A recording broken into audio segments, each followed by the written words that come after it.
La mayoría de empresas aragonesas son pequeñas y eso complica acceder a formación y financiación para acceder a nuevas tecnologías. Aragón EDI, un centro participado por instituciones públicas y privadas, les presta apoyo gratuito en su proceso de digitalización.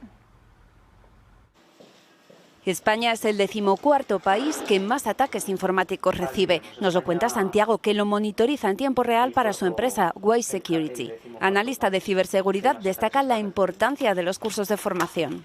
Para darte cuenta que hay un mundo más allá de tu empresa, que se pueden hacer las cosas de otra manera y quieras que no, siempre puedes coger esa formación y aportarla a la empresa.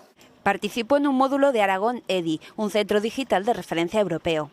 El programa me parecía que era de lo más puntero que había en cursos de ciberseguridad. Encima, el profesor que lo imparte es de lo más top a nivel nacional e internacional y no puedes dejar escapar una oportunidad así. O sea, me encantó el curso.